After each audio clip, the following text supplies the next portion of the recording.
I often wonder about the nature of reality, about our relationship to the creative force that forged the particles of our stars and intertwined them with the molecules of our bodies. Who are we? And where are we actually sitting within the architecture of our universe? Are we alone? Or is the answer simply stranger than we can think? My name is Jeremy Corbell. I seek to weaponize your curiosity, and if you're ready to suspend your own prejudice, welcome to the world of extraordinary beliefs.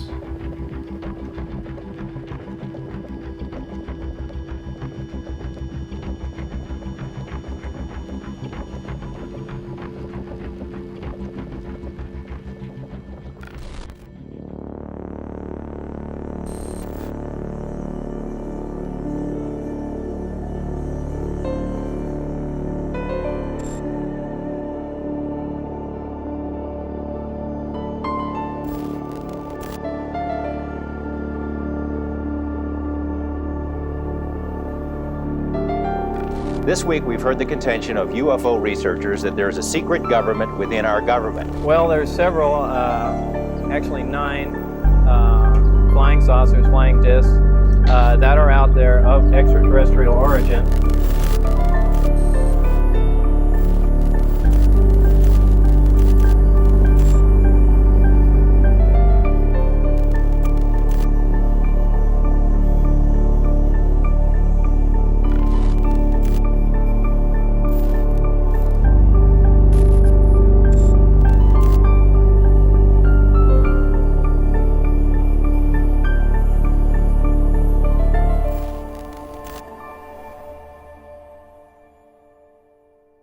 Not to burst your bubble, but the Earth is not the center of the universe. At least not anymore. You are not the star of your own movie. Humans are not the top of the food chain. And fate is a fantasy. But I can't prove any of this, even if I wanted to. There is an indefinable, mysterious power that pervades everything. I feel it, though I do not see it. It is this unseen power which makes itself felt. There is an indefinable, mysterious power that pervades everything. I feel it, though I do not see it. It is this unseen power which makes itself felt. There is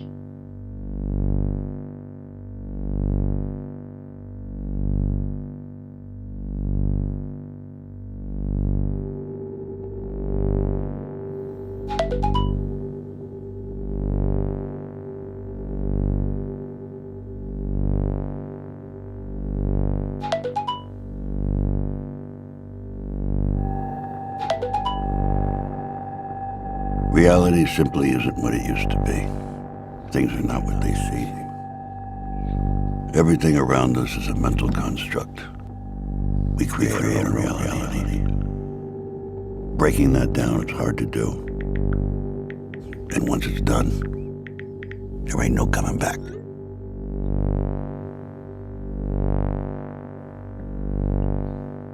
What happens to people when their fundamental beliefs, the bedrock of their understanding, explodes into a million pieces? When something comes careening from out of the blue and it messes with everything we know. How do we react? How do we react?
There is an indefinable, mysterious power that pervades everything.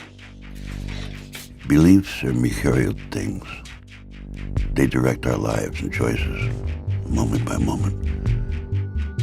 They're stowaways to the imagination emporium. Harnessed to hunches, polished with proof. They're like clothing we can't afford.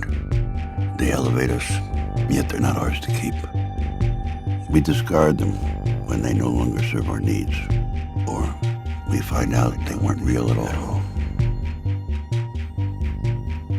This story is extraordinary, especially if it's true. And it all started in the desert, just north of Las Vegas.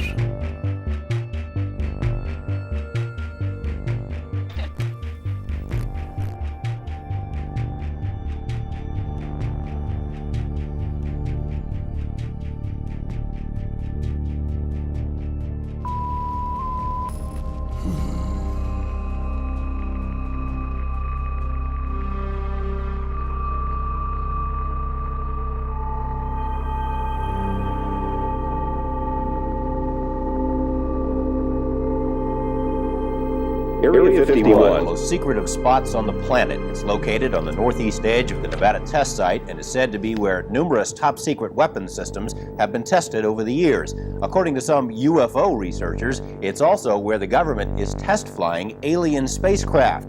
It sounds pretty far out, but some Las Vegas residents report having seen these flying saucers. A local scientist who says he worked at Groom Lake and saw the saucers joins us in tonight's interview. He has asked that his identity be shielded. Sir, how do we know you are who you say you are and that you actually have knowledge about what's going on at Groom Lake? Well, I guess there's no way you could really know. There's really no way I could prove it without revealing my identity and getting myself into more trouble than I have already. Exactly what's going on up there? Well, there's several, actually 9 flying saucers, flying discs that are out there of extraterrestrial origin, and they're being test flown and basically just analyzed. You say there's 9 saucers. How are those tests going? As far as what? As far as whether they're successful and that sort of thing. Oh, well, some of them are 100% intact and operate perfectly. The other ones are being taken apart. I was involved mainly in propulsion and the power source. Where did we get these saucers? How did they come into the hands of the government? I haven't the slightest idea, and you have to understand the information is very compartmentalized, and I was only allowed information that pertained particularly to what I was involved in. But I mean, couldn't our government have made them as opposed to getting them from some alien beings? Totally impossible. The propulsion system is a gravity propulsion system. The power source is an antimatter reactor. This technology does not exist at all. In fact, one of the reasons that I'm going forward with this information, it's not only a crime against the American people, it's a crime against the scientific community, which I've been part of for some time, or actively trying to duplicate these systems, yet they are in existence now and basically in the hands of the government. What would happen to you if the government learned that you were giving us this information? Anything could happen. I don't know. I haven't the slightest idea. Well, you said you referred to getting into trouble. Have you had some repercussions already? Yeah, I've been threatened with being charged with espionage. I've had my life threatened by them, my wife's life threatened by them, and I mean, I don't know where else you can go from there. Well, we want to thank you for joining us. Pretty interesting stuff you've got to say. Thank you. Thank you, sir. Well, more news in just a moment. Now, first we go to Dan Rather in Beijing for a look ahead at the CBS Evening News. CBS Evening News from China. We'll have extensive coverage of Mikhail Gorbachev.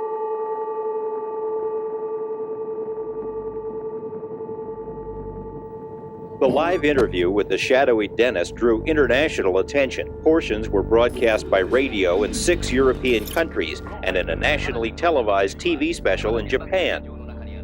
Despite numerous inquiries and feelers, Dennis has remained anonymous until now. His real name is Robert Lazar. He says he was hired to work at an area called S4, which is a few miles south of Groom Lake.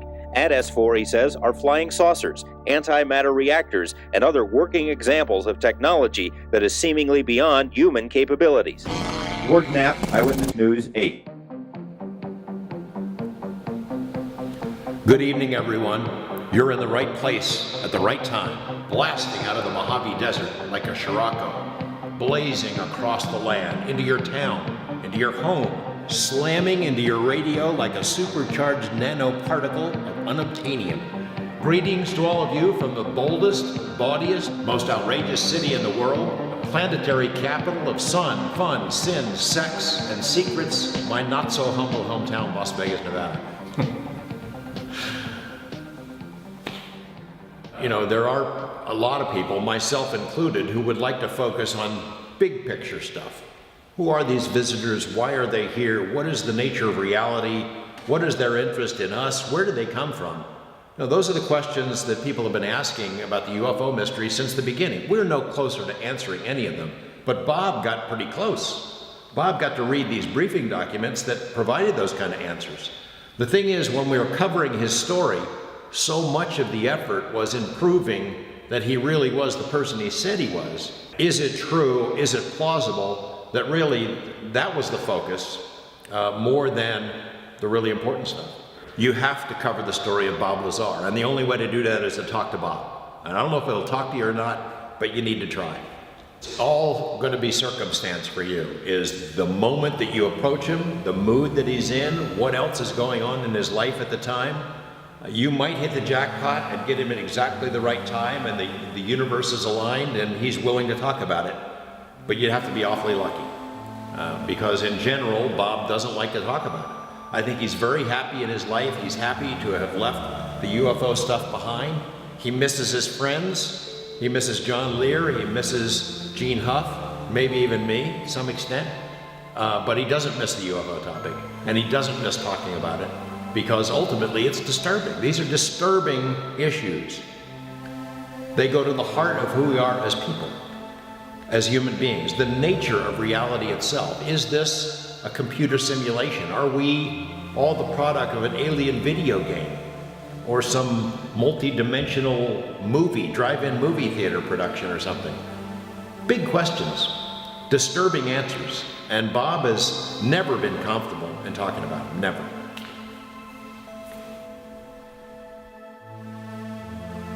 He reacted by going into a cocoon in a lot of ways. He didn't like it. He doesn't like the attention. It totally screwed up his life. It's not surprising that even years later, he still is uncomfortable in discussing these things.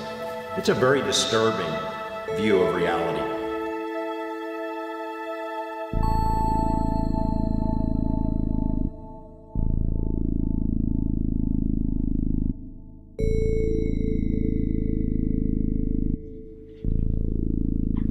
Being a young person's guide to UFOs. So wow, this looks old, man.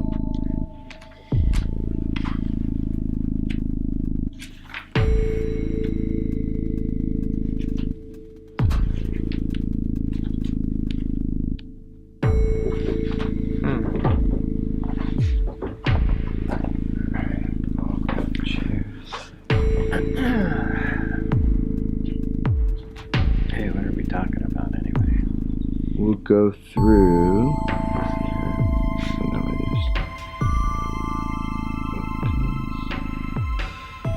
My name's Bob Lazar. I'm known for working at a classified base known as S4 out in the Nevada desert near Area 51. And there we reverse engineered alien spacecraft. And it's changed my life a lot. You know, it's probably changed every aspect of it. Positive or negative? Well, for the most part, negative. I mean, it's really difficult to find positive aspects of that. I mean, I'm sure there are some here and there, but most of them were negative. Would you take it all back and just be Bob the jet car guy and never have done this if you can, or are you glad you had the experience? Yeah, that's hard to say. I don't know. I think I'd lean towards not, at this point in my life, I'd probably lean towards not saying anything. You know, what would be your message to a young person now about looking at your story and thinking about the world? What would you say to them? Just pay attention. Just pay attention. I can't see I can't really say much else. The world's a lot different now. The way information is disseminated and the way things are passed around, it's distorted even faster and more now than it used to be. So they've got a rough road ahead if you're trying to cut through the bullshit. What do you want them to know? That in the late 1980s, the U.S. government had recovered alien spacecraft, several of them, and the technology in the Nevada desert that they were keeping quiet and analyzing. That's a fact. They don't need my story, but that's all my story was that I was just one of the people working on these craft.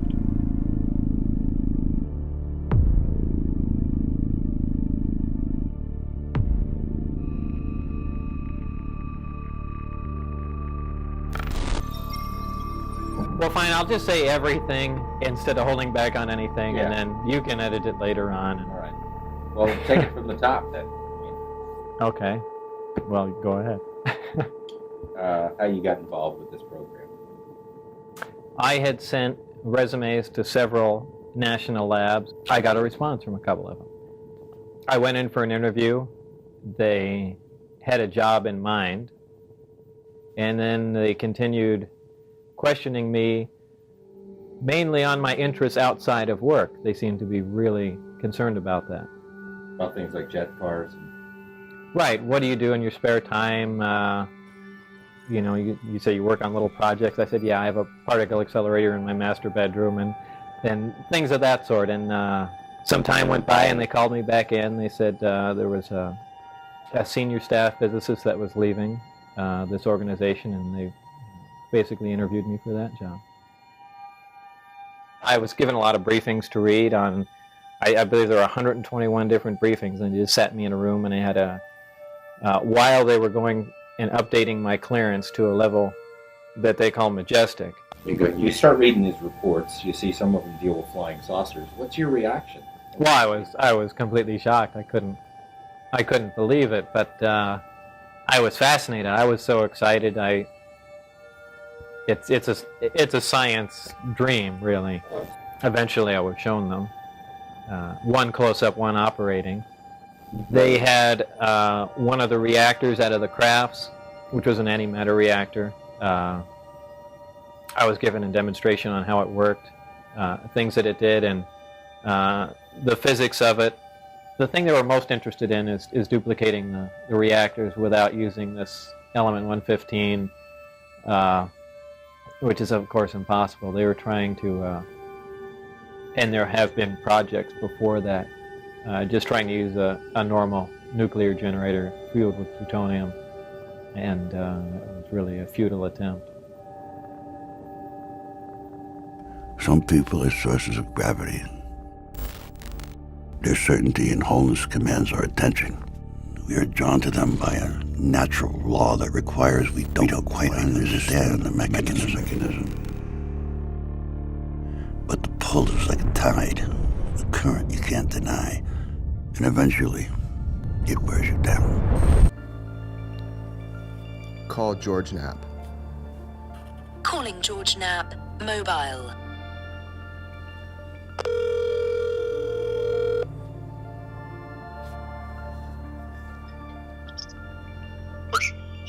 Hey, George. Hey, man. What's up, man? How you doing? All right. What's going on? This is now 30 years since you initially broke the story of Bob Lazar. So, the amount of information is overwhelming, and I just want to go over with you some of the details of the case. Sure.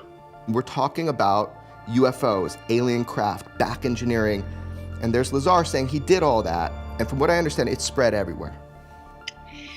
Yeah, we had the first interview in May of 1989 with him as Dennis. It not his real identity, not known, not revealed to the audience. And even that, before we know who Bob Lazar was, that sparked a great deal of interest among the public. I spent the 8 months between May and November trying to verify Bob's background to see if we could solidify the case, to see if we could find out if he was telling the truth. And then the plan was to unleash it in November, which is what we did. It was the highest rated news series we've ever done. It was the highest rated news special that ever aired in Las Vegas. And then it really exploded. It went all over the world. Bootleg copies of the tapes were being sold and shown in movie theaters. You had media interest from all over the world. And I think a lot of it was skeptical at the beginning, which of course it would be. But in the end, every major news organization in the world beat a path to Area 51's door. And tens of thousands of people started showing up out there to see whatever it was that was flying around in the desert. They're still coming all these years later. And I know a lot of my media colleagues have had problems with that story, but they've all covered it, all of them. It put Area 51 on the map. It's now known all over the world. Even though Lazar worked at S4, Area 51 is the term that the public knows. So it was huge. It was huge then, it's huge now. The mountains appear to float on dry lake beds, like spaceships from another world.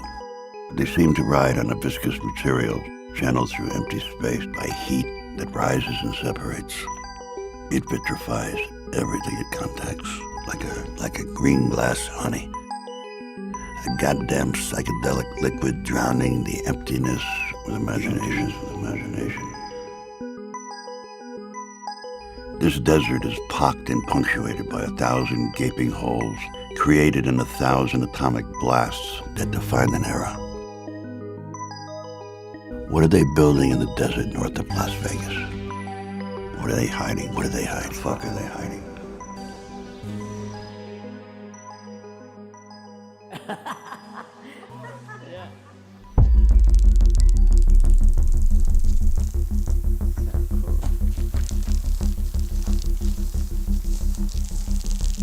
What is your name and what's your relationship to Bob Lazar? My name is Mario Santa Cruz, and I met Bob actually in my neighborhood. He lived like one block over. My attraction to Bob was his jet dragster. So I saw this jet dragster sitting out in front of his house in our neighborhood, which was extremely, just the jet dragster alone was rare. But in my neighborhood to see something like that was unbelievable.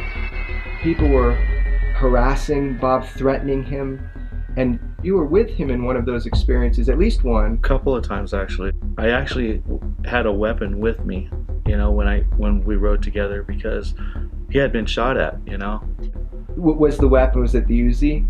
Yes. Yeah. so when I don't know why I'm being so careful. I'm used to being that way when it comes to talking about Bob, being careful what I say.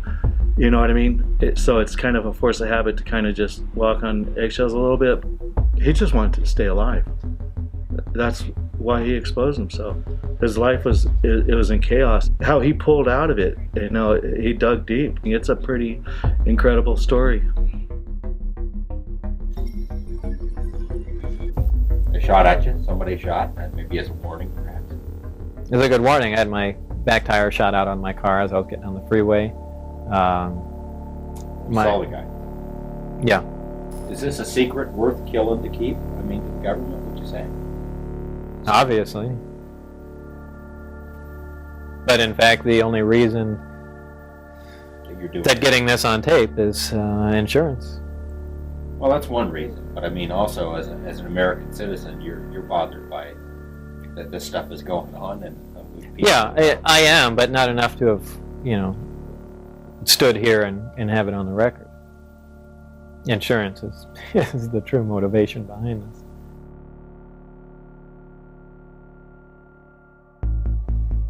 A 4 months old in our little apartment in Florida, and that's me holding him. Very proud mom holding him. We had a beautiful little place in Florida.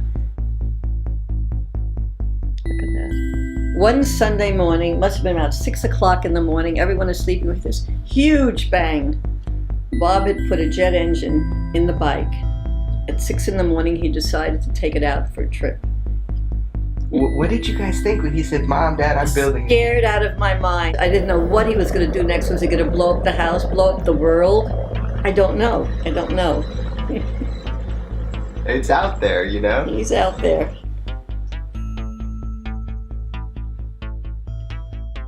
If he proves his story, let's say, maybe it would cause problems. Maybe it would blow shit up. It more than likely it would. So he's best off keeping things on the low, down low, really. But at the same time, he has said there is a way he could prove his story. And I want him to be happy. If vindication is what he wants, fine. But that's up to him. You believe him or not? It's a fearful thing to think that there's something out there that we don't know anything about. Or are they dangerous? Can they hurt us?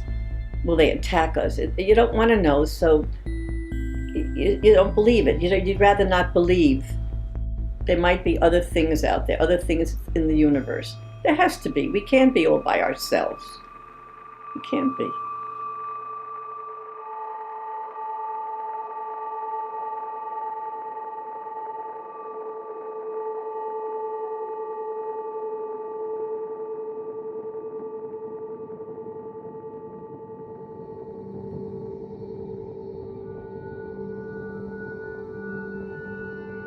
My name is Joy, and I am Bob's wife. We've been together, it'll be 17 years. what is it that you think is most misunderstood? That he really is an honest guy. You know, he doesn't make stuff up. I guess it's just so big. So the easier thing to do is to point the finger and say liar. Yeah, that's so sad. That's really sad. That they don't know real Bob.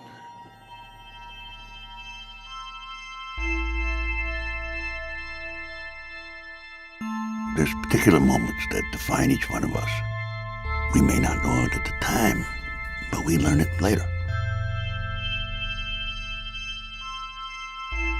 Every action creates a cascade of reactions. Life is a web of events. Actions overlaid by consequence. And woven across the fabric of time. Future determined by past. Past defined by present. Present experienced throughout the lens of personal history. But for some, it's obvious. You can put your finger on it. That definable, indelible moment when everything changed. I love my job. There's a lot of craftsmanship into the stuff that I do. I really like working with my hands. It's a really unique job. I don't think there's any other job where you get to do this kind of stuff every day. We'll either get a really interesting order coming in, or Bob will get bored and try to come up with a new product, and that's when it gets really fun. So there's another one that he wants to do, like recreate a grand atomic chemistry set, something of that sort, and I think that would be really cool if he ever decides to really hone in on that. This is the Atomic Energy Lab kit. It's something from the 1950s, a toy, like a chemistry set you get for your kid. It was made by Gilbert. Chemistry is today a fascinating adventure for youth of all ages. Gilbert has made this exciting science available in safe and easy-to-understand form, made as completely safe as human ingenuity can devise.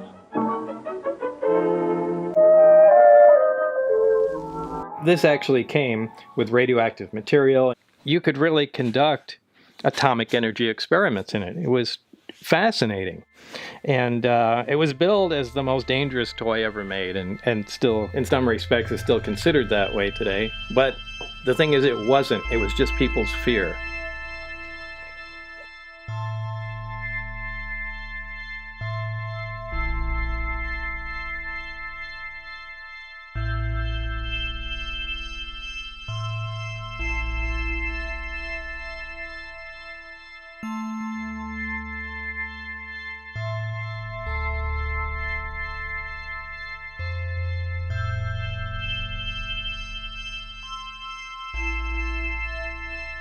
So here I am, and I'm watching you do your work.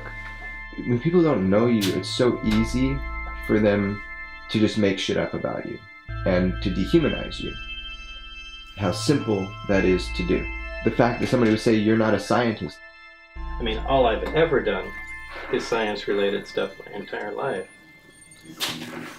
So, I don't know. I guess the point is, do I really care what people I don't know think. And probably to some extent I do, but I don't dwell on it. I guess it is easier to discredit someone that you have no information on because you can just say anything about them and there's nothing to refute it. I mean, I feel privileged I got to work in it. So in some respects, I shouldn't be allowed to complain. I've given the example of transporting a small modern-day portable nuclear reactor back into Victorian times and giving it to the scientists there. Well, back in that time, they didn't even know about radiation. So they'd see a machine making power, kind of like what we're doing, and marvel at it. Wow, it's producing a lot of power. There's no smokestack, there's no coal, there's no fuel. How is this thing working? And they start taking it apart. Well, they'll all die as soon as they get close to the core. People that come in to check on them will all die. And no one knows, nothing touched them. So they're going to think it's haunted or something. There's some evil forces or something in there. But, I mean, who says that can't happen to us? The first time Barry showed me the reactor in operation, here it is on the bench. And he said, try and touch the sphere on top. And you couldn't. Your hand was pushed away. Just like, two light poles of a magnet. It's the exact same feeling. But there was no metal involved. And that's shocking.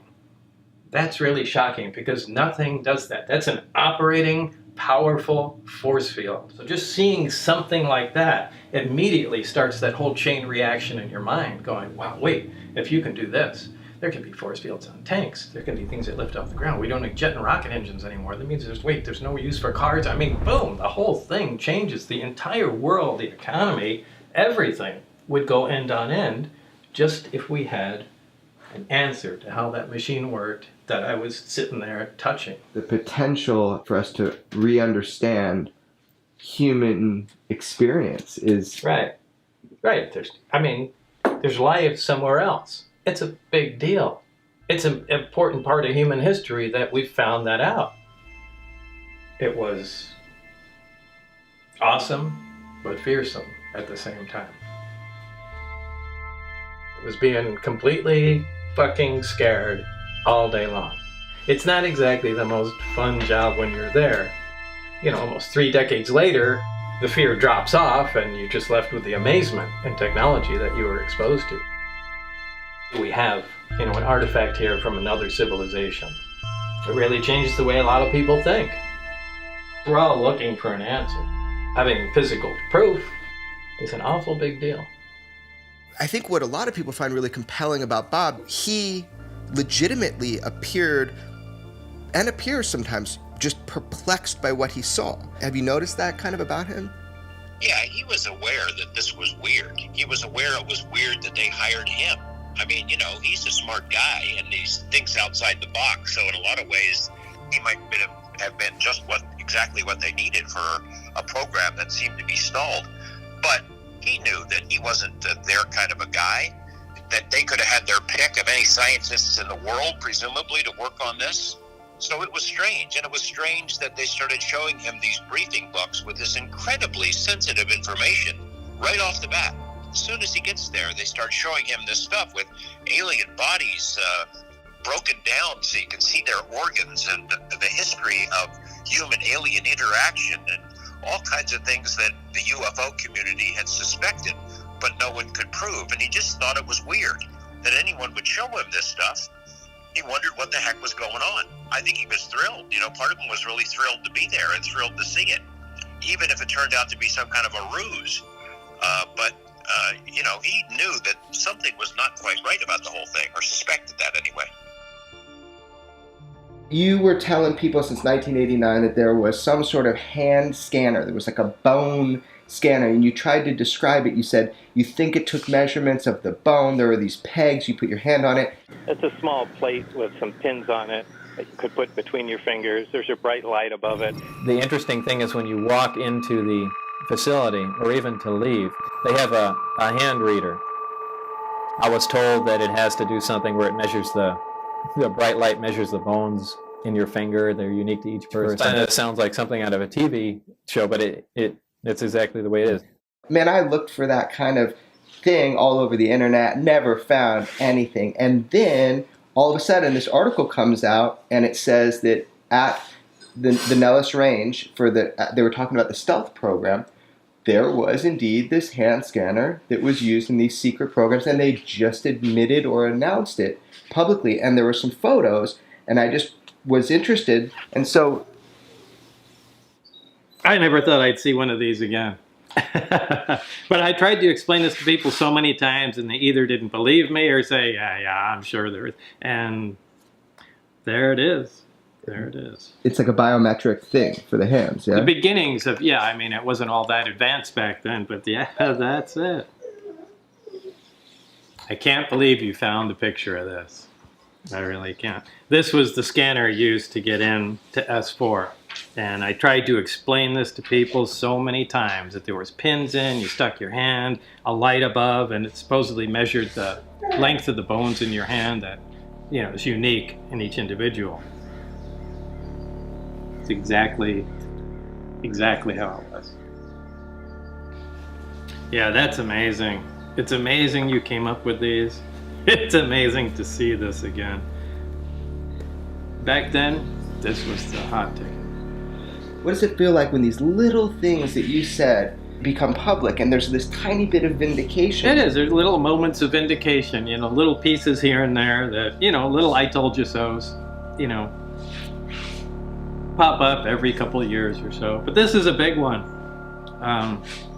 So a lot of people said these didn't exist, and, it was some just fanciful thing I came up with. But this is exactly it. Ideas are the most dangerous weapons on the planet. They creep under your skin, dormant, volatile, explosive. They attach to our collective consciousness. And then one day, man, they bubble to the surface to assert their power.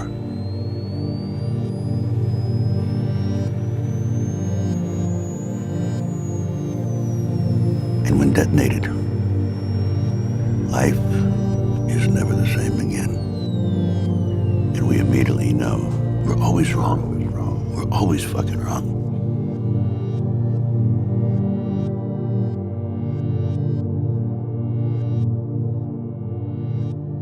I did not believe that this should be a security matter. Some of it, sure.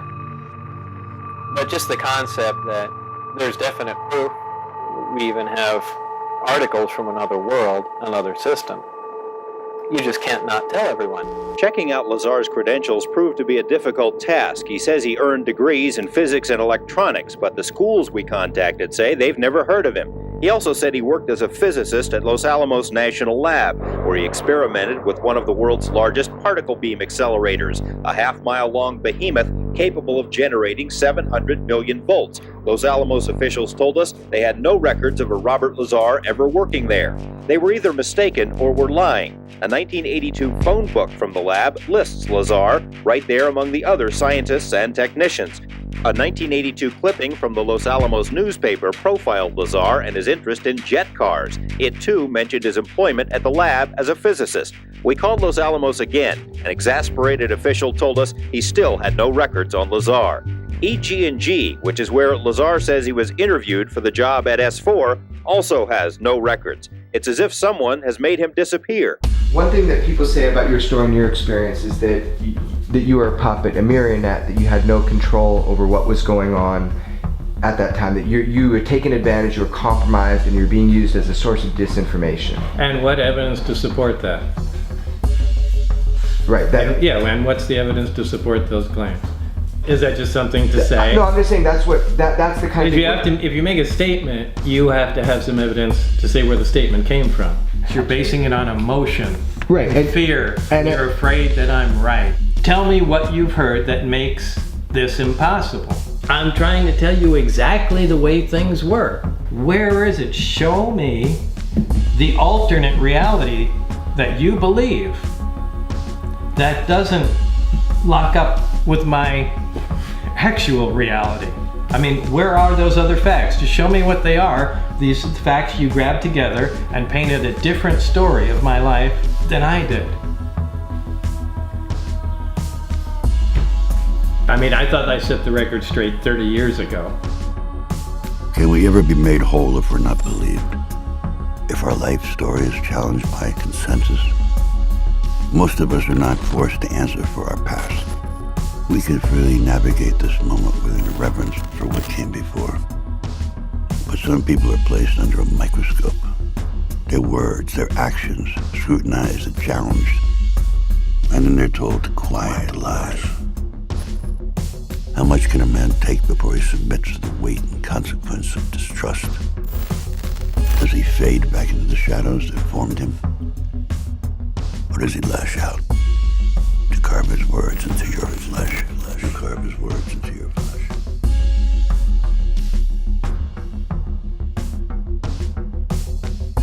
I don't know, what else can I say? What else can I say? How can I prove anything else? At the worst case scenario, you lied for a girl or you lied to get a job. What does that mean about your story?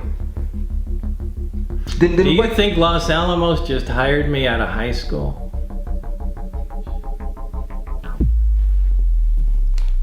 If you don't think that's possible, then something had to happen in between.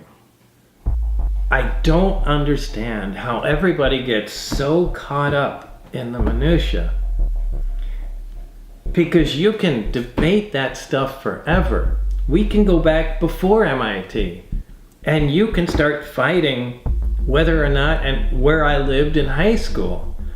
That is not going to translate into answering the questions and the things that I've brought into the public eye. That's the important stuff. It almost seems like this is an intentional distraction. You need to pay attention to the bigger picture. If you really want to research all the other stuff, fine, go ahead and do it. But you really need to pay attention to what I'm saying. Because I have better things to do than come up with this. I'm not interested in doing this. I don't like being in the public eye. I don't got money for doing this. And quite frankly, I could make up a better lie, but I have no motivation to lie. This hasn't helped me out. What does that mean for Lazar's story that we can't prove his schooling? In fact, it was a problem. I mean, I wondered, can we go forward if we can't verify what was going on in his background? The central point for me was, if he worked at Los Alamos, that suggests he had to have an education somewhere. I think he said it to me a couple of times. What do you think? They hired me right out of high school? I looked at people who knew him back then.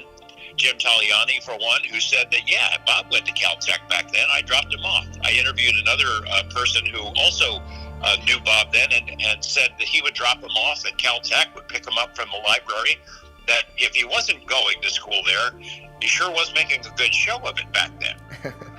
Would it prove his story about working on flying saucers if he could show he had degrees from Caltech and MIT? No, of course not. It would not prove that he worked on flying saucers. It would just prove that he went to school. The people who despise him and who doubt the story the most, the debunkers, would find something else to bitch about. Bob got into some trouble after he became a worldwide UFO celebrity. He did a typical Bob sort of a thing and got mixed up with some hookers. He was helping them set up a little mini brothel in a neighborhood. And when he told me about it, I thought, oh my gosh, my professional life is flashing before my eyes here. The most high-profile witness and the biggest story I've ever done is now telling me he's involved in this criminal enterprise. He kind of thought it was funny. But it wasn't funny to me, so I said, you got to stop this stuff. You got to shut this down. I called the cops. I let some people know, look, he made a mistake. It's being shut down. They raided the place, arrested Bob. And in those days, there weren't many people who were ever prosecuted and arrested for pandering. Lazar was. So, parole and probation. They're doing a background investigation, and they're going to make a recommendation to the court what the sentence should be for his crimes. He tells them the same story, where he went to school, where he worked, S4, MIT, Caltech, all that. And they investigated. They were having the same problems that I was having. They couldn't verify a lot of this stuff. If Bob truly was a UFO con man, that was the time to come clean, because parole and probation was ticked off. They thought he was misleading them. And as a result of that, they did recommend that he do hard time, go to prison. He knew it. that was the time for him to come clean, because it was a much better chance that he would not be sent to prison. He didn't. He stuck to his story. He told them the same story that he told me.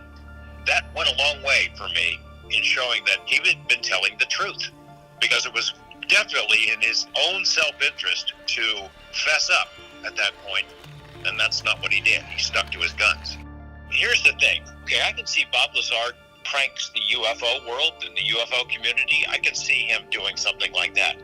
But does he lie to his mom and dad? Does he lie to his wife? Does he lie to all of his close friends and tell them the same story and try to get away with it? You look back on the people who knew him while this was going on, who knew him before he was hired to work out at S4, who knew him during the time he was going back and forth out there, and who stuck by him after this whirlwind of international publicity kind of rained down on his head. Everyone who knew him, everyone who was close to him, supports his story and says he's telling the truth. You saw something up there that you think might have been. I really hate to say stuff that I can't put my hands on and say this is absolutely for sure. Okay, well, what did you say? I walked down the hallway at one time while I was working out there, and there were doors. The doors that go to the hangars, the smaller doors from the corridors, have a 9-inch or 12-inch square window with little wires running through it, just about head level. And as I was walking by, I just glanced in and I noticed, at a quick glance, there were two guys in white lab coats facing me towards the door, and they were looking down and talking to something small with long arms. Now I was just surprised as I walked by and I only caught a glance, but I don't know what on earth that was. People say you saw an alien. Did you see an alien at S4, Bob? I don't think I saw an alien at S4. We're splitting hairs here. This had to do with a glance through a window that I wasn't supposed to be looking at anyway. And I'm still convinced. I looked in the window, and I think these guys had a doll in a small chair, which was, similar to what was in the craft. And I think they were just looking at dimensions, and they put something in there. And I just took it a glance, and it was just, something tiny sitting in the chair. I don't think there was an alien there posing for them. I think they just had a small character or something, doing measurements or something. Again, we're talking about, like a 400 millisecond glance. So now, how much can you see out of that? I never saw any aliens walking around there. I never heard anybody saying anything about living aliens. So I don't think that was it. But they did have a nickname for the aliens. The kids. The kids.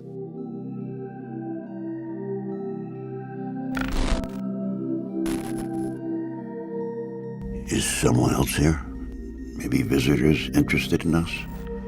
In our genes? In our souls? Maybe we're property, just a goddamn commodity. We're like livestock. Maybe they'd like our condors and cupcakes, the kimono or the top hat, who the fuck knows. Or maybe every single sighting of things in the sky is a product of our collective consciousness. A false hope that humanity desperately needs intervention by external powers. We've always looked to the skies for answers, instead of looking into ourselves. All right, so at what point, describe the evolution of your knowledge here? I mean, that you realize that this thing that you're working on came out of a flying saucer? Well, of course, I know that technology doesn't exist at all. Why? Well, it doesn't. Take my word for it. It's just technology that doesn't exist yet. I mean, you're talking about that science doesn't even know what gravity is, much less how to produce it or control it. And here is a device that's producing it and controlling it and using it as propulsion. So, you're telling me there's a different physics. That was your job. You were working on that. The science was something we were trying to figure out, but we knew how the devices would operate. For instance, the propulsion of the craft. Everything that we have, whether it's a propeller plane or a jet or a rocket, it throws something out the back, either high-speed exhaust or a large volume of air. It's an action-reaction force. The action is you throw something out the back and it moves you forward. That's how everything works. This is the first time there's a craft it's a reactionless craft. It's a field propulsion craft. And what it does is it creates a distortion in space and time in front of it, where space actually bends. And my analogy to that has always been, put a bowling ball in the middle of your bed, and then a foot in front of it, take your fist and push down on the mattress. The bowling ball will roll towards it. And that's exactly how the craft works. It creates a distortion right in front of it, and the craft falls forward. So there's a different physics that we're not... Well, the science that explains how the technology works. I mean, it's all encompassed as one thing, alien technology and science. What is the big picture? What is the takeaway of your story after you're gone? You're not a rebel kid with a jet car at Los Alamos today. Today's a different Bob Lazar, right? Right. What have we learned? What's the message of your story? The big thing is the suppression of extremely advanced technology and the suppression of unknown science. That's it. Those two things, to me, is the only thing that's important about what was going on out there. Yeah, there's another civilization, and like I've said before, that's a crime not to tell humanity about that, but that's a separate thing. Meaning that there is something different in science dramatically that we're not allowed to know? Right. Right. That is a true statement. Yeah, that's a true statement. The fact that there is another intelligent, technologically advanced civilization, we have some of their objects. That is really the pinnacle. That there's another civilization in existence that's intelligent that we know about. And we actually have artifacts from them that can operate. So, I mean, that's a big, big deal. But in my mind, there's a lot to deal with that. However, the science and the technology can change us dramatically. It can change the way the entire world operates, the economy, everything. So those stick out in my mind as being critically important. And we have it. Oh, we have them. You don't have to believe it, but we do. And you've seen it. I've seen it. And you've touched it. I've dismantled it.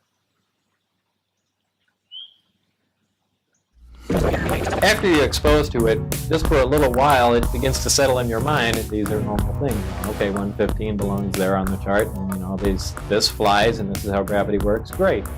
Just like someone being from the 1800s being exposed to a car for a few days, he takes it for granted very quickly. The most shocking thing was when I actually got to look inside the disc, the seats in the panel associated with them were very small. They were, perhaps that far off the ground, like something small. Now, if we had made something like that, we wouldn't have made it to fit children. It just led me to believe, with the size of the alien cadavers I saw, the size of the seats inside. Memory is a mirage and mistress to desire. Shape-shifting and ethereal, she's inherently elusive and malleable. We acknowledge her if it suits our fantasy in the moment. We fear her because she is unpredictable. Can we trust our own memories? What if we can? What if we can? What if we can? Can we return to the scene of the crime to extract hidden details and to see more clearly what we thought we saw?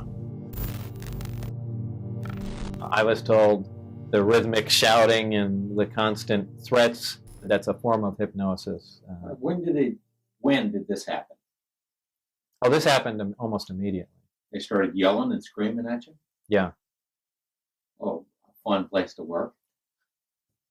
Well, no, like I said, it was a terrible atmosphere to work in. But when you weigh that with what you're going to be around, and you basically go through anything. Yell at me, go ahead. When can we get back to the flying saucers? So you did hypnosis to try to recall details from your employment and from the physics of what you learned. Is that correct? Yeah, that's correct, with Lane Keck. Okay. And did you recall anything? Yeah, I did. I mean, specifics, things you might have missed. I basically wanted to try everything I could to prove what I was saying. So this is just another tool. You were familiar that hypnosis can work? Yeah. To recall? Yeah, and I had it done to me before. So I had proven that, yeah, this really does do something.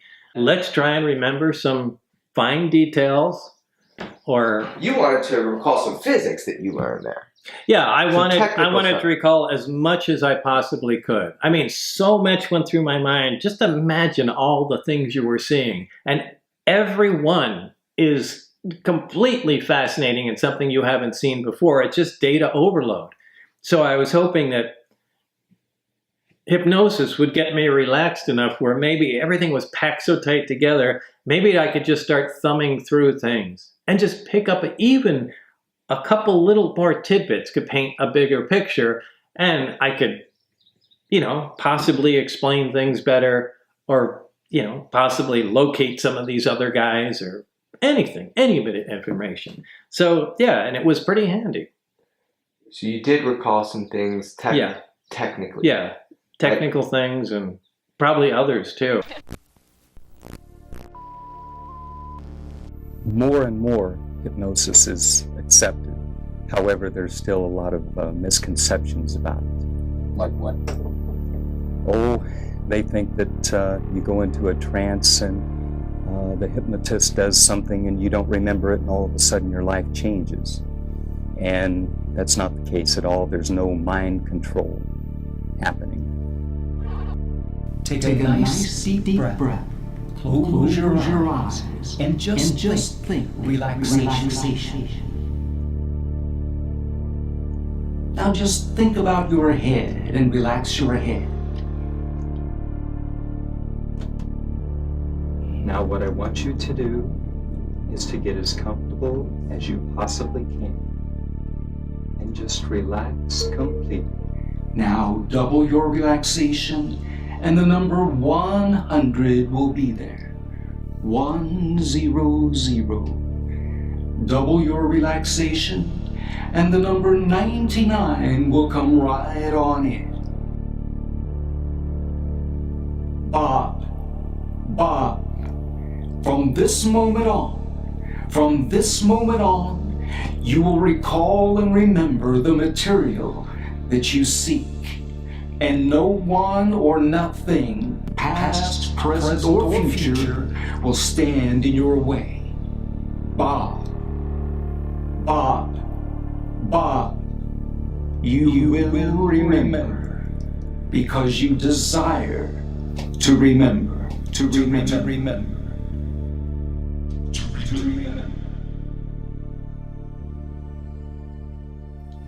At one point,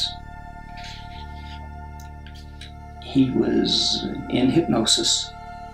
I think it was drawing a reactor. He was trying to recall what was in the books. He saw it in the book, and then I told him, well, you'll come up and open your eyes and you'll be able to draw.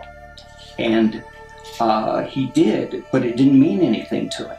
But it was a drawing that he drew this way.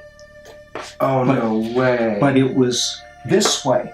And so afterwards, he looked at it, and he came back over and sat down here for a while. And, oh, that's because all I had to do is turn it. So that's the superconscious and literal. The subconscious takes things literal. Right, it's like the mind is absorbing all this stuff, and then he discovers what his mind had absorbed. He's remembering. Yeah. I was writing so fast. I can't imagine what you were thinking, too, because you're discovering with them that kind of shock. What's the truth? Hypnosis is the best possible tool of getting to the truth. If a person makes things up normally, they can lie under hypnosis just as easily as out of hypnosis. But if they're really trying to get to and retrieve information, then it's the best tool that I know of. He came in to find out what he didn't know. We were able to go back, overcome the fear, and to bring forth those memories.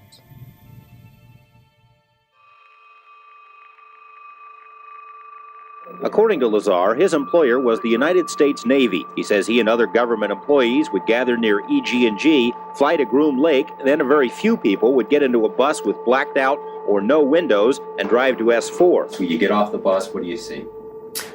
Very interesting building. It's got a slope of probably about 30 degrees, which are hangar doors. And it has textured paint on it, but it looks like sand. It's made to look like the side of the mountain that it's in, whether it's to disguise it from satellite photographs or what. He says he was never told exactly what he'd be working on, but figured it had something to do with advanced propulsion. On his first day, he was told to read a series of briefings and immediately realized how advanced the propulsion was. The power source is an antimatter reactor. They run gravity amplifiers. There's actually two parts to the drive mechanism. It's a bizarre technology. There's no physical hookup between any of the systems in there. They use gravity as a wave, using waveguides, almost like microwaves. Polygrapher Terry Tavernetti runs a corporate security operation and is a former Los Angeles police officer. He put Lazar through 4 tests and concluded there was no attempt to deceive. And I left there thinking that I feel we do have some credibility to what the subject had to say. And that's when I went to some of my colleagues. Tavernetti sent the test results to a third polygrapher who agreed the results appeared truthful. Bob has explained to me multiple times he tried everything in his power to prove his story. I wanted to feel better for myself, so I said, hey, would you be willing to undergo a polygraph test? He did not hesitate. He said yes. 4 different tests on 4 different areas of Bob's claims. And he said afterward, there is no attempt to deceive at all. He's telling what he believes to be the truth. I have asked the question many times over the years, how did Bob Lazar know this stuff if he wasn't there? He knew there was a place called S4. I had called Nellis Air Force Base Public Information Office. They confirmed for me there really was a place called S4. Now, there's no news story prior to Bob Lazar about any place called S4. He knew about it. He also knew that EG&G had arranged to hire personnel, that if you were going to get a job out of Groom Lake, EG&G was the company that you would go through. He knew that there had been investigators at his home for the background check. You remember the guy's name. It was an odd name, Mike Thigpen. Now, how did he know? How did he know that Mike Thigpen works for a federal agency that does this stuff? After 30 years, and this guy dodging you, I found Mike Thigpen. I found Thigpen. That's amazing. I couldn't believe it. He's on the East Coast. I called him. I've talked with him multiple times. You know, he won't go on camera because he doesn't want to kind of put a dark shadow upon the work that he did before. But personally, he conveyed to me that that was his job. That was exactly what he did in Las Vegas in 1989. And in fact, he remembers Bob Lazar. The most important thing Bob knew is that they were flying something that looks exactly like a flying saucer over Papoose Lake. And they flew them on Wednesday nights. And he took people out there 3 weeks in a row and showed it to them. And at least once, maybe twice, they recorded it on video. That's real. How did Bob know that? There have been no stories about test flights of flying saucers at Papoose Lake. And by the way, that's where it was. It wasn't over Groom Lake. It was over Papoose Lake. We checked out so many details that Bob had told us that turned out to be true. The existence of S4, element 115, really did become an element years later, that Bob had been consulted by the lab which first synthesized man-made element 115. There was a whole long string of things that he knew that checked out. These milestones along the way, no matter how much we nitpick it apart, no matter how much people don't want to believe it, the evidence that he's telling the truth outweighs the evidence that he's not. Well, I agree with you. And if I did not believe that, I would not still be working on the story. I would not be publicly defending Bob Lazar.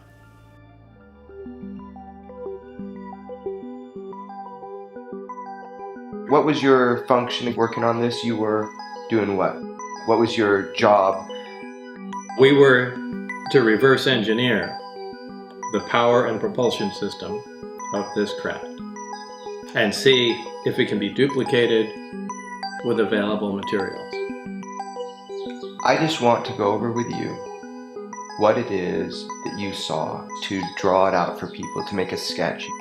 As you're seeing it, as if you're there at that moment, kind of go back in the past. It's the thing I termed the sport model. Underneath this floor, there are three large cylindrical devices. These are on mounts that allow them to completely swivel up to 180 degrees and in 360 degree rotation. Directly above each one is a small rectangular object. This is on the floor above.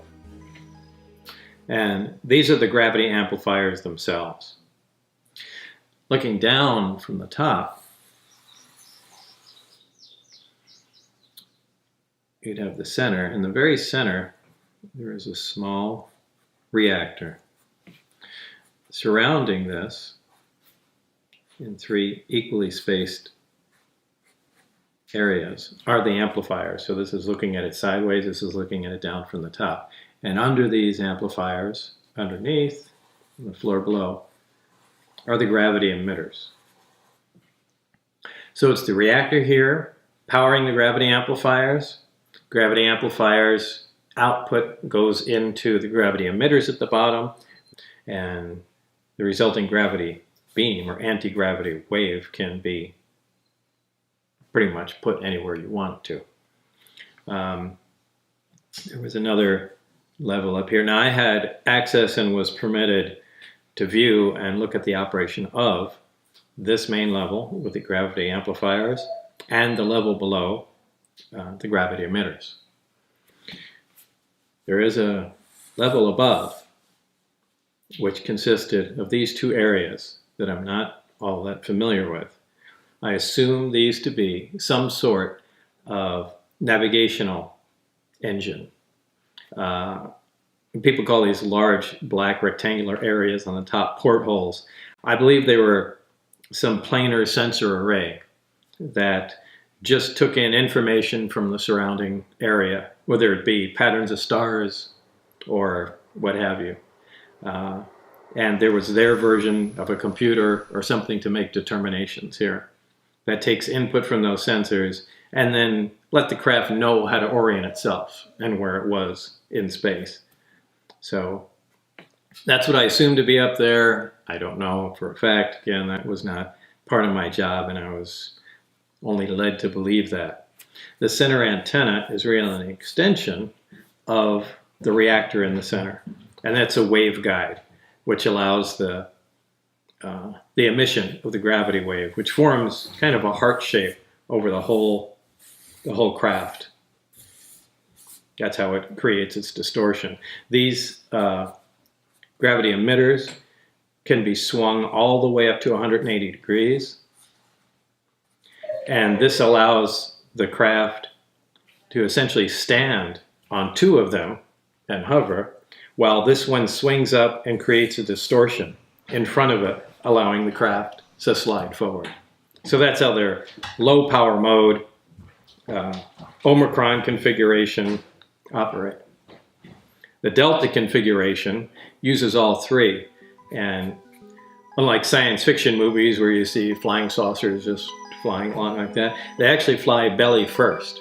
The craft flies along, leaves the atmosphere of the planet, it turns its belly to the destination, the three amplifiers focus in on the destination, and that's how it proceeds. So that's basically the operation of it and overall how things were laid out inside the craft. This is an alien spacecraft. Right, obviously.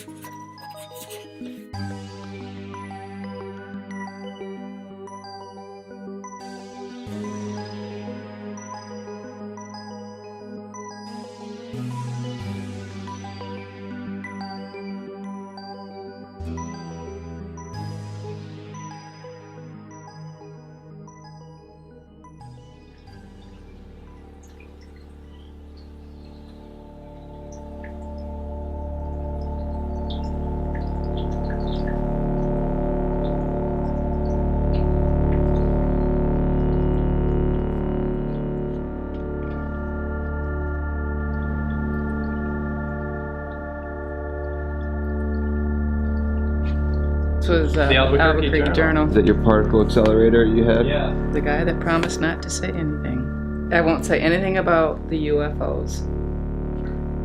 The article is titled UFO guy in spotlight. Thanks, dude. Isn't that when, after this came in there, then the fire department, police, the zoning commission, everybody descended on our Yeah, house? I wanted to know. Here's lab supplier and controversy. Oh, look at that. So originally, the thing was supposed to be about what? What did the guy say? The article. The hydrogen car, I think. Well, the was, or raid. business. It was about the raid. This yeah, one? that's why lab supplier and controversy. Oh, okay. Yeah. Okay. The raid in New Mexico. And the guy called, you know, he said, hey, I heard about the raid and all that. Can I come and, you know, do that? And then he says, are you Bob Lazar, that guy, Area 51 guy? I said, yeah, but I don't want to get into that. This is something more important. He said, oh, yeah, we won't even mention it. No problem. Literally, your house was taken over by a SWAT team? Yeah. Yes. Don't just send a letter in the mail or call us. Right. Have the whole SWAT team and invite themselves to our home. Hidden things are the most seductive. Secrets reach deep into our desire. They titillate and torment us, like a ticking clock or a distant alarm with no origin. They agitate us and force us to react. They endanger our complacency. There is a missing element to your faith, but that's the nature of faith. That there is something out there that offers the promise of salvation. Your call has been forwarded to an automated voice messaging system. At the tone, please record your message. Hey, Jeremy, it's Bob Lazar. Listen, I have something to ask you. Something's really come up that's important. If you would text me and let me know when is a good time to call you. I don't want you to call me. I just need to run something by you. Okay? Thanks. Bye.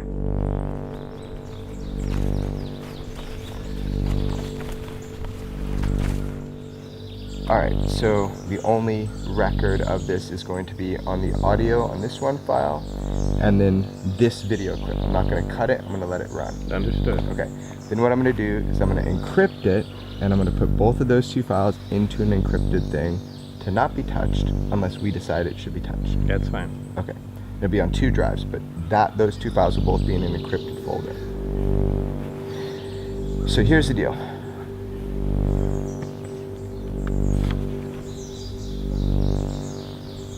Did you ever get a piece of element 115 out of Los Alamos? I don't know how much monitoring they do with me. I'm sure it's virtually none after all this time. Hold on one second. Thing. Hold on 1 second. Let me. Do you have your phone on you? Yes. Let's at this point take our phone. Let me just throw them. Let me put them in the ground over there. I'll turn mine off.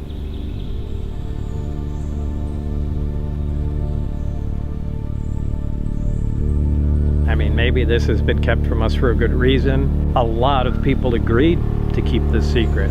So, first of all, who am I to upset it? And second of all, who am I to outthink these guys? Maybe they went over all these scenarios already and they know how fucked up everything will be. So, there's no guarantee that this revelation is going to make everything great.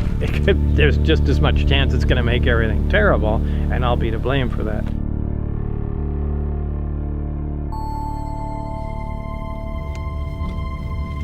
They identified themselves as FBI, and they said, you're Bob Lazar, right? And then, you know, one of them got on the radio saying, yeah, he's here. Apparently, they also had my house staked out, and they were deciding whether or not to go there. The conveyor belt of vehicles and agents and police did not stop. The whole thing was like a Twilight Zone episode. They came in and then they said, there'll be a few other people coming here. Just got a couple questions to ask you. In a short time, the street filled up with vehicles and the building completely filled with agents. It was really something else. Did they identify themselves initially as Yeah, FBI? it was FBI, identified themselves, then came in state police and a few other agencies. I don't remember who, but there were a lot, an awful lot. Standing room only in the building. It was crazy. Yeah, they had like a forensic truck. They had a bunch of different agents. They gridded off the building. I mean, obviously they're looking for something. Yeah. And what they said, they were looking for some paperwork, an old order from 2 years ago about a customer that, ordered some potentially toxic material, which they could have called for, but this was certainly way over the top.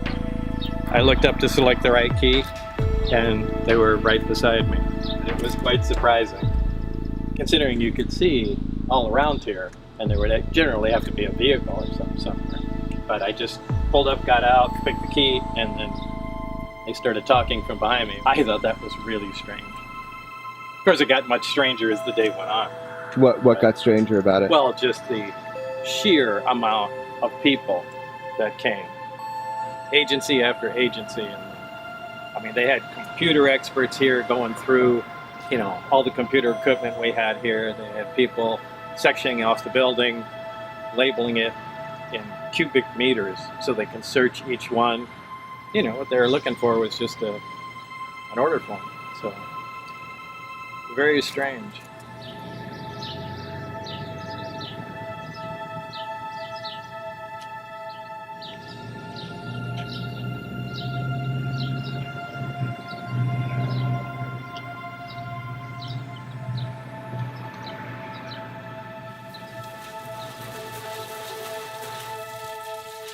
You've been raided 2 times? Twice. By more agencies than I can really recall. The FDA, to the NRC, the FBI, but they usually come in mass, and it's hard to pick out who's who.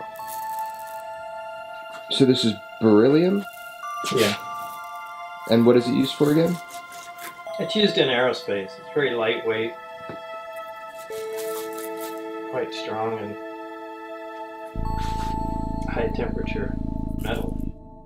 Do you think that you were shaken down? To some degree, you're being fucked with? I don't think they're just fucking with me. I'm convinced there's ulterior motives. I firmly suspect that there's a lot more to it than they're saying, that they're looking for something else. What they're supposed to do is tie you up, put you in the middle of the room, have everyone watching you so that you can't, collaborate a story or, try to trick them or whatnot. So they just kept us all in separate rooms. There's bomb squad, computer squad, I think they have like a biological hazard squad, hazmat squad, the full gamut, because they had no idea what we had in our shop or like what we're capable of, or are we going to retaliate or anything like that. So it was pretty much like the full Michigan FBI was here. I mean, they had the van, they had multiple cars lined up, so. I mean, in looking at Bob's life, there's always the suspicion that there's something more going on shaking him down, because he had that experience before. Yeah, so this is the second time that I know of that he's gotten raided. So he's always had like this kind of knowledge that there's somebody watching. No matter what he does, there's always somebody watching you. And it does have to be related to the Area 51 stuff and all that. They kind of put him on a list. I think they do like toying with him and keeping an eye on him. But I don't believe that it's like they're opening up a 30-year-old file and they're like, all right, we're going to crack down on the Bob story. We're going to find out if what he has, what information he's got. I don't think that they're necessarily doing that. But I do think that there's like a culture maybe within these agencies of they know who this guy is, and they'll have, they'll look for any reason that they can to kind of, poke him with some thorns and make sure that he knows, who's watching him. I believe that. It's too coincidental for it all to be just, just some luck of the draw, basically. Like there's something going on. Everybody knows the story is that you got some element 115 out of Los Alamos. That's public knowledge. Something you said a while back. Do you think that what happened had to do with that? We're not going there.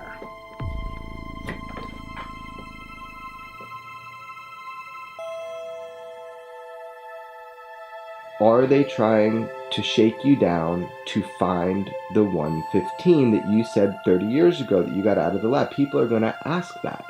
Yeah. So let's just address that. If you feel comfortable addressing it. No. Do you not feel comfortable addressing that? No, I don't feel comfortable addressing it.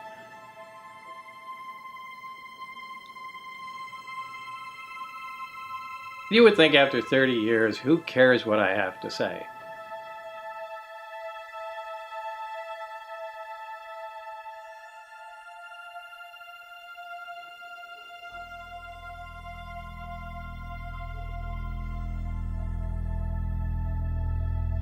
I'm more convinced than ever that the key to the story is element 115.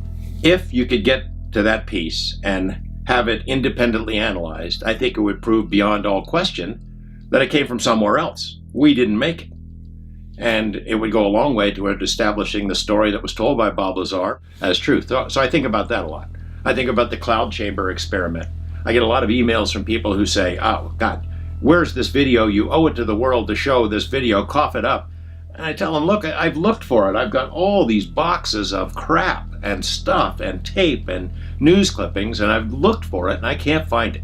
But when somebody like you comes and talks to me about the Bob Lazar story, it gets the juices flowing again. You know, I can't help it. I'm human, and right now, I want to go find that tape. I went through every tape that Bob had in his personal home archive, and one of those tapes on the outside, in tiny, tiny little scribble, said cloud chamber. And lo and behold, there's about just less than a minute of that cloud chamber test on tape. I have it. People have been so pissed at me over the years I can't find that tape, or they think I'm hiding it on purpose, but I've looked everywhere for it, and if you found it, that's awesome. I did. Now here's the deal. In typical, Bob Lazar fashion, there's only about a minute of it. However, after all these years, 30 years, we have some footage of it, but it doesn't prove shit because it's recorded over. I was there the night that they did the cloud chamber test. I couldn't tell you what it was. I didn't know what a cloud chamber was. This beam of light was bent, and it was bent because they had element 115 in as part of the experiment. I said, well, that's pretty important. That would be huge to include in the story.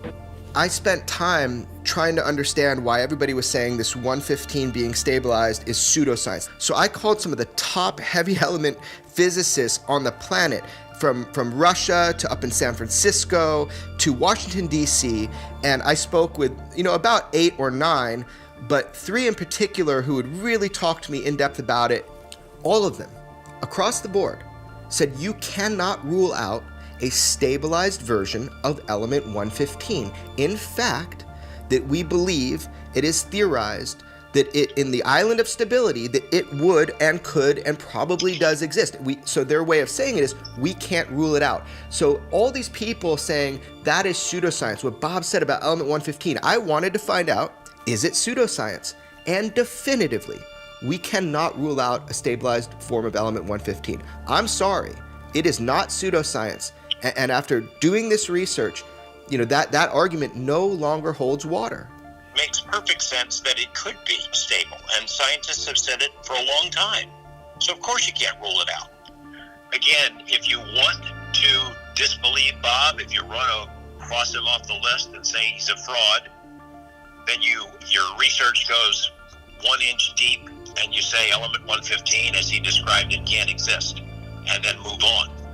If you want to be honest about it and dig further into it and understand it, then you're going to find out that, in fact, what Bob says does make sense. It can be true.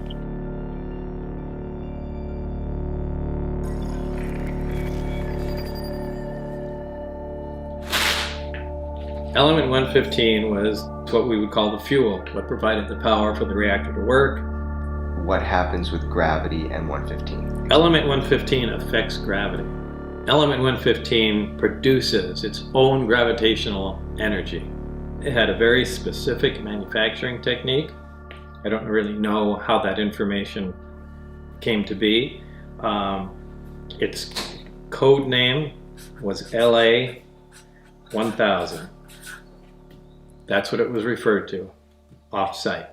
Its purpose was supposed to be, again, this is just a code and deception, was supposed to be an advanced armor. So it's an unusual material, so now we can take it to a national lab. This is LA-1000 classified material. It's a very advanced armor that takes care of all weird questions. So, you immediately start operating on lies. This fuel is in the form of just a three-dimensional thin triangle, little rounded edges. It's somewhat copper in color, that reddish brownish. The way this is manufactured is really critical. It's not just cut out of a heavy sheet of material. A cylinder of this material is taken. This is machined into a cone. So this is, the outer part is shaved off using a lathe or something like that until you have a three-dimensional cone. Once you have the cone, it's sliced like this. And these slices become that. Now, even this starting piece, a solid cylinder, is not even a solid cylinder. It consists of many discs stacked up. And these are fused together to produce that. And all of these steps are necessary to produce a successful triangle that brings fuel. So actually, if you were to look at how this came to be, this would actually be pieces of all these discs that were cut at unusual angles. Now, apparently, if you don't do all this, that doesn't work. So, unfortunately, that's the extent of my knowledge on this. This makes no sense anywhere, but that's what it takes for it to operate. Now, with the alien technology that was present in the craft, it takes that basis, that extra gravitational energy in a small reactor, amplifies it through the equipment there, directs it through the waveguides and archways into the emitters, and allows it to propel the craft and manipulate the gravity wave for whatever use they want.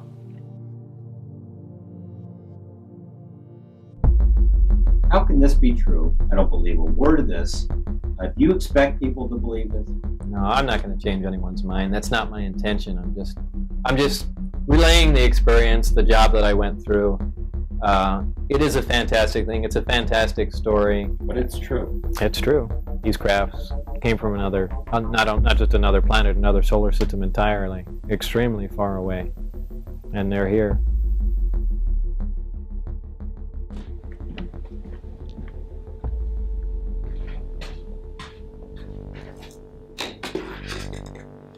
I've been making fireworks since I was 12, and professional fireworks for at least 20 years. Fireworks are just fun. They're artistic. It's like painting the sky. Controlling a large amount of energy has always been impressive. Since the New York Times story broke, since Lou Elizondo came forward, since those videos went public, the world is now talking about UFOs in a more serious vein. I think that's a good thing, and I think it reflects positively on Bob Lazar's story, and I hope that the world will take another look at it. Thus, the jet bike, the jet car. Yeah, to take, a large amount of energy, which would normally be thought to be out of control, to take that and harness it and have it do what you want has always been impressive to me. The easy way out is to say he's a liar, he's making it up. It's hard to go ahead and accept the possibility that he's telling the truth. But if I did not believe it, if I thought for a moment that he was lying about it, I'd be done with it. I wouldn't still be supporting it 30 years later. Your life has been under a microscope. Every word you've said for 30 years recorded has been under a microscope, and that's affected you. Yeah, of course it has. It affects anybody. How has it affected you? In the way I talk and how much I do. I'd rather not, in a public forum, I'd rather just not say anything. Why do you think people are so obsessed with every word that you say about your experiences, working They're at just S4? looking for a way to look for an inaccuracy and to be able to discount the whole thing. Oh, he said this one time and said it slightly different this time. Obviously he's making it up. No, that's just the first word that entered my mind. I don't put that much thought into it when I'm saying it. Look, as much as a lot of people hate it, this stuff really happened. I mean, if it bothers you, that's too bad. I think that's just hard for people to accept. I mean, so... Yeah, it would be... Look, I fully understand. I would feel the same way. I'm not sure I would believe my story. Boy, there's not enough evidence, but I couldn't discount it either. The fact is, the people that know him best believe him the most. I hope that one thing that comes across in your film is the real Bob. Once you get to know him, it becomes much more plausible as a story. He's not lying to his mom and his wife and all his friends. He's not lying to the UFO world either. You saw alien ships. Yeah. You worked on a gravity wave amplification system trying to figure it out. Right, a propulsion system and a power source that's completely unknown to mankind.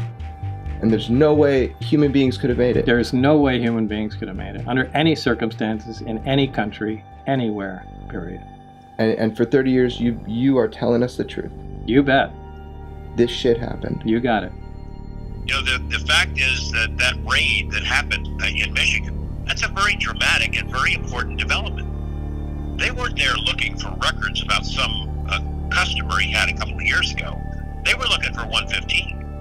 When you bring 24 agents and investigators and crime lab analysis, and you can bring people to duplicate the whole computers and all that stuff, they're looking for something else. Sure as hell are not looking for a minor receipt. People may not believe that 115 is real, but somebody does, because that's what they came to look for. If you want to cross it off and you don't want to believe it, fine. I don't care anymore whether people believe it or not. But Bob's telling the truth. And once you realize that, it changes everything for you. It changed everything for me.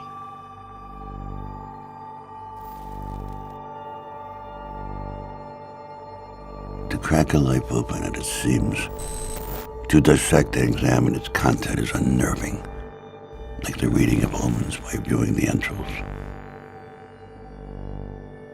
We all tell our own stories. Sometimes we even believe them, and sometimes we tell them one last time. If you don't believe it, that's your problem. What you do with that is up to you.